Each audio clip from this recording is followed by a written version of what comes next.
আমার প্রিয় দ্বাদশ শ্রেণীর ছাত্রীরা, আশা করি তোমরা ভালো আছো।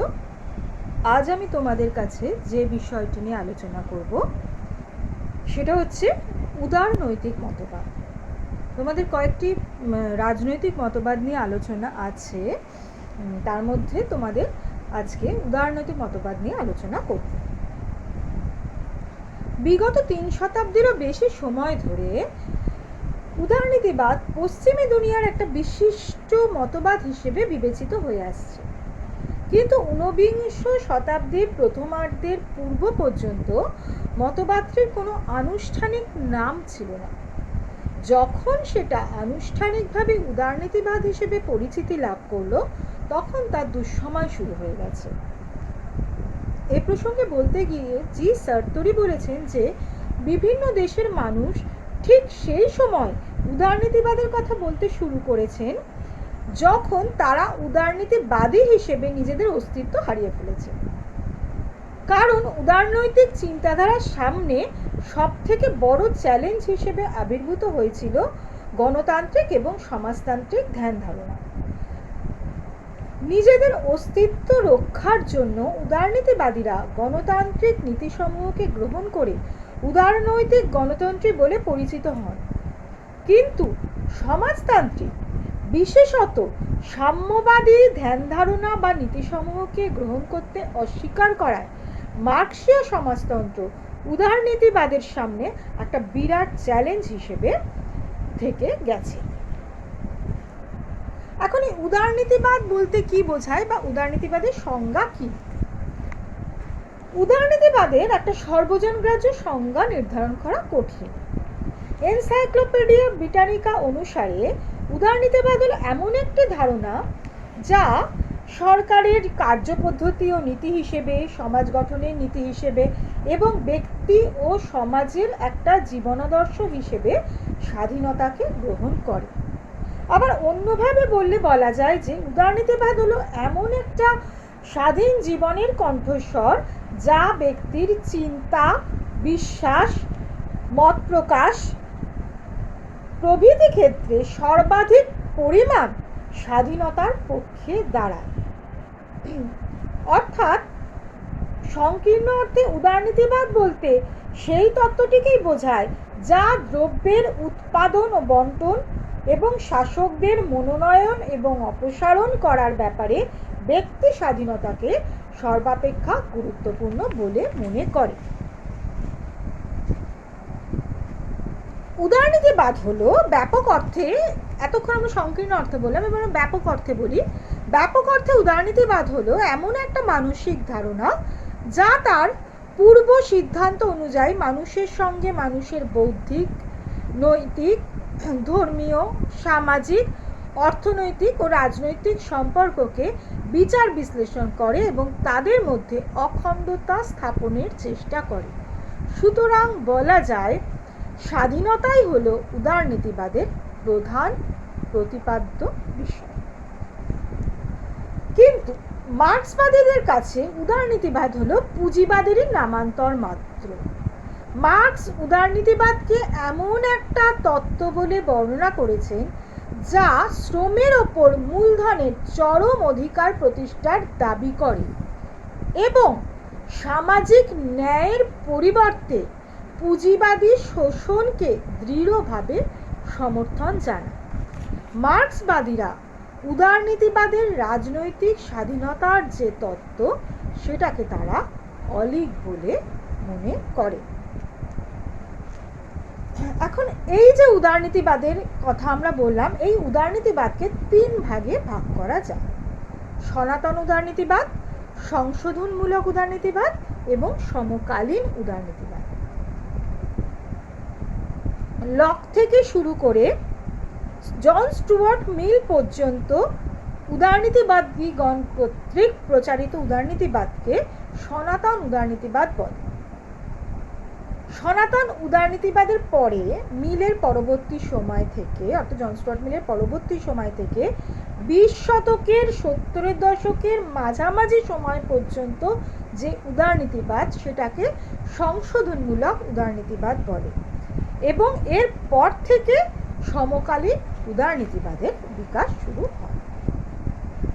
সনাতন উদারনীতিবাদের যে মূল নীতিগুলি সনাতন উদারনীতিবাদী সেগুলি কি?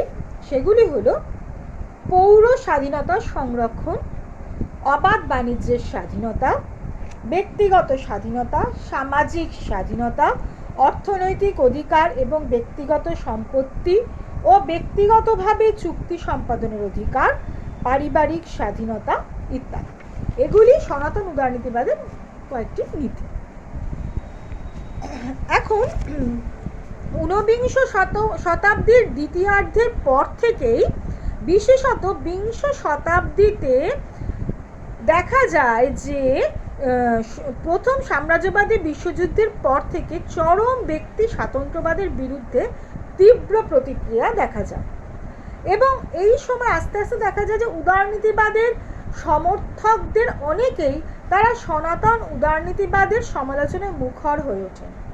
এই অবস্থায় উদারনীতিবাদ একদিকে যেমন জনকল্যাণকামী আদর্শের কথা প্রচার করতে থাকে, অন্যদিকে তেমনি কিছু কিছু সমাজতান্ত্রিক নীতি গ্রহণ করার কথাও ঘোষণা করে।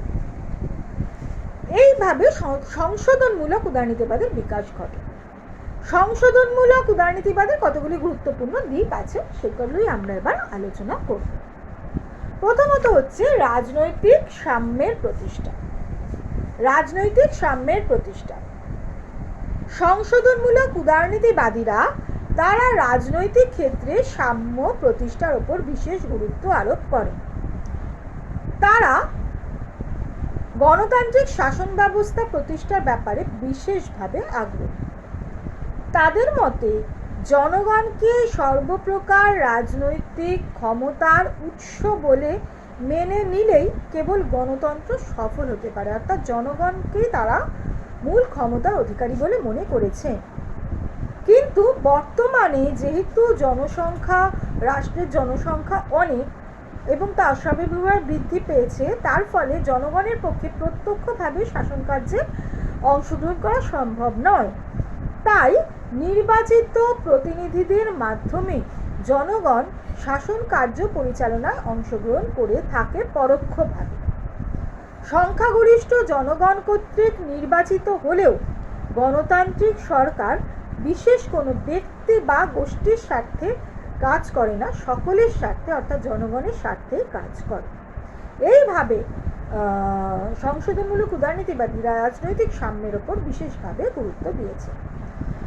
দ্বিতীয়ত, তারা রাজনৈতিক ও পৌর অধিকারের স্বীকৃতির কথা বলেছেন।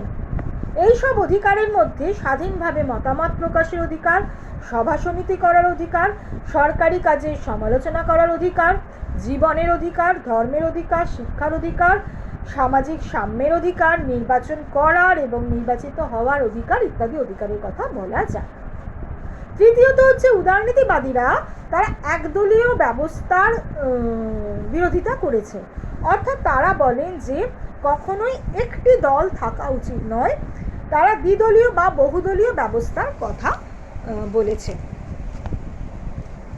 এরপরে তারা যে বিষয় গুরুত্ব আরোপ করেছেন সেটা হচ্ছে সাংবিধানিক উপায় সরকারের পরিবর্তন, অর্থাৎ সংশোধনমূলক উদারনীতিবাদীরা তারা শান্তিপূর্ণ ও সাংবিধানিক উপায় সরকারের পরিবর্তন সাধনের পক্ষপাত। তারা বলেন যে সরকারকে বিপ্লবের মধ্য দিয়ে পরিবর্তন না করে শান্তিপূর্ণ উপায় অর্থাৎ নির্বাচনের মধ্যে দিয়ে নির্দিষ্ট নিয়মেই পরিবর্তন করা যেতে পারে। এছাড়া উদারনীতিবাদীরা সার্বিক ভোটাধিকারের পক্ষে কথা বলেছেন, অর্থাৎ তারা সার্বিক প্রাপ্তবয়স্কের ভোটাধিকার প্রবর্তন করার পক্ষে, এবং তারা বলেন যে যেহেতু গণতন্ত্র হচ্ছে জনগণের শাসন, সেহেতু গণ সার্বভৌমিকতার বাস্তবায়নের জন্য জাতি, ধর্ম, স্ত্রী পুরুষ নির্বিশেষে সকলের ভোটাধিকার থাকা জরুরি। এছাড়াও সংশোধনমূলক উদারনীতিবাদীরা ন্যায় প্রতিষ্ঠার ব্যাপারে আগ্রহী। আইনের অনুশাসনকে তারা বিশেষভাবে গুরুত্ব দিয়েছেন এবং আইনের দৃষ্টিতে সাম্য বা আইন কর্তৃক সমভাবে সংরক্ষণের নীতির ওপরেও তারা গুরুত্ব দিয়েছেন। তারা একটি নিরপেক্ষ আদালতের কথা বলেছেন, যেই নিরপেক্ষ আদালত ন্যায় বিচার প্রতিষ্ঠা করবে এবং এই আদালত একদিকে যেমন সংবিধানের রক্ষাকর্তা ও ব্যাখ্যাকর্তা হিসেবে কাজ করবে, অন্যদিকে আবার নাগরিকদের মৌলিক অধিকার রক্ষার ক্ষেত্রেও সহায়তা করবে। এছাড়া উদারনীতিবাদীরা ব্যক্তিগত সম্পত্তির অধিকারকে বিশেষভাবে গুরুত্ব দিয়েছেন। তারা বলেছেন যে অবশ্যই ব্যক্তিগত সম্পত্তির অধিকার থাকা দরকার এবং ব্যক্তিগত সম্পত্তির বিলুপ্তির পক্ষে তারা নয়, কারণ তারা মনে করে যে প্রত্যেক ব্যক্তি নিজস্ব সম্পত্তি থাকলে তারা কাজে উৎসাহ বেশি পাবে। সংখ্যালঘু প্রতিনিধিত্বের ব্যবস্থার কথাও তারা বলেছেন, অর্থাৎ তারা বলছেন যে আইন বিভাগ যাতে কেবল সংখ্যাগরিষ্ঠের স্বার্থ রক্ষার হাতিয়ারে পরিণত না হয়, সেই জন্য আইনসভায় যাতে সংখ্যালঘুরাও তাদের যথাযথ প্রতিনিধি প্রেরণ করতে পারেন এবং তাদের স্বার্থ রক্ষার ব্যবস্থা যাতে হয় সেদিকেও লক্ষ্য রাখা জরুরি। এছাড়া তারা জনকল্যাণকর রাষ্ট্রের প্রতিষ্ঠার কথা বলেছেন এবং সামাজিক ও অর্থনৈতিক ক্ষেত্রে অসাম্য দূর করার জন্য গতিশীল কর ব্যবস্থার প্রবর্তন, শিল্প বাণিজ্যের নিয়ন্ত্রণ, রাষ্ট্রীয় পরিকল্পনা গ্রহণ, কিছু কিছু শিল্প বাণিজ্যের জাতীয়করণ প্রভৃতি নীতির কথা তারা বলেছেন এবং এগুলোর মধ্যে দিয়ে তারা জনকল্যাণকর রাষ্ট্র প্রতিষ্ঠার কথা বলেছেন। এছাড়া সংশোধনমূলক উদারনীতিবাদীরা তারা ফ্যাসিবাদ ও সাম্যবাদের বিরোধিতা করেছেন, অর্থাৎ কোনো রকম চূড়ান্ত মতবাদের পক্ষপাতী তারা নয়। ফ্যাসিবাদে যেমন স্বেচ্ছাচারিতা আছে সেটাকেও তারা মেনে নিতে পারেনি, আবার সাম্যবাদের মতামতকেও তারা মেনে নিতে পারেনি। এইভাবে সংশোধনমূলক উদারনীতিবাদীরা কতগুলো বিষয়ের ওপর গুরুত্ব আরোপ করেছিলেন। কিন্তু দ্বিতীয় বিশ্বযুদ্ধের পর থেকে সনাতন উদারনীতিবাদকে পুনঃপ্রতিষ্ঠিত করার বিশেষ প্রবণতা লক্ষ্য করা যায় এবং সেটাই সমকালীন উদারনীতিবাদ বলে পরিচিত। F A. Hayek, Milton Friedman, Karl Popper, Robert Nozick প্রমুখ হলেন নয়া উদারনীতিবাদের প্রবক্তা। এরূপ উদারনীতিবাদের গুরুত্বপূর্ণ দিকগুলি কি? তারা বলছেন, নয়া উদারনীতিবাদের প্রবক্তারা বলছেন যে বিষয়গুলোর কথা, তারা বলছেন রাষ্ট্রের পরিবর্তে ব্যক্তিকে অনেক বেশি গুরুত্ব দিতে হবে এবং তারা সর্বাপেক্ষা কম শক্তিশালী রাষ্ট্রের তত্ত্ব প্রচার করেছেন। সামাজিক সাম্য ও জনকল্যাণকর রাষ্ট্র সংক্রান্ত সংশোধনমূলক উদারনৈতিক ধ্যান ধারণার তারা তীব্র বিরোধিতা করেছেন। জাতীয় রাষ্ট্রের ধারণাকে পরিত্যাগ করেছেন।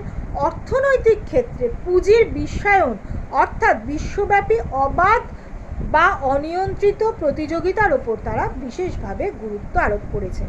এইভাবে সমকালীন উদারনীতিবাদ সংশোধনমূলক উদারনীতিবাদের সমালোচনা করে সনাতন উদারনীতিবাদকে আবার পুনরায় ফিরিয়ে আনার চেষ্টা করেছে। এই তিন ধরনের উদারনীতিবাদের মধ্যে কিন্তু কোনো মৌলিক পার্থক্য নেই, কারণ বুর্জুয়া শ্রেণীর স্বার্থ রক্ষা এবং শ্রমজীবী সাধারণ মানুষকে শোষণ করার জন্যই বিভিন্ন সময় উদারনীতিবাদের প্রবক্তারা অবস্থার প্রেক্ষিতে ভিন্ন ভিন্ন ধরনের তত্ত্ব খাড়া করেছেন। আসলে বুর্জুয়া সমাজের স্থিতাবস্থা রক্ষা করাই হলো সব ধরনের উদারনীতিবাদীদের প্রধান লক্ষ্য। কিন্তু এত কিছু সত্ত্বেও কিন্তু বলা যেতে পারে যে সামন্ততন্ত্রের বিরুদ্ধে সংগ্রাম করতে গিয়ে উদীয়মান মধ্যবিত্ত শ্রেণী সাম্য, মৈত্রী ও স্বাধীনতার যে আদর্শ প্রচার করেছিল তার ভিত্তিতে গড়ে ওঠা উদারনীতিবাদ সেই সময় নিঃসন্দেহে একটা প্রগতিশীল রাজনৈতিক মতাদর্শ হিসেবে স্বীকৃতি দাবি করতেই পারে। মার্কস, এঙ্গেলস, লেনিন প্রমুখ উদারনীতিবাদের এই ঐতিহাসিক ভূমিকাকেও কিন্তু তারা অস্বীকার করেননি। তাহলে আজকে উদারনৈতিক মতবাদ নিয়ে তোমাদের সাথে আলোচনা করলাম, প্রত্যেকে এটা শুনো, নিশ্চয়ই বুঝতে পারবে। পরবর্তী ভিডিওয়ে আমি আবার পরবর্তী বা অন্য বিষয় নিয়ে আসবো। আজ এইটুকুই, ভালো থেকো, সুস্থ থেকো।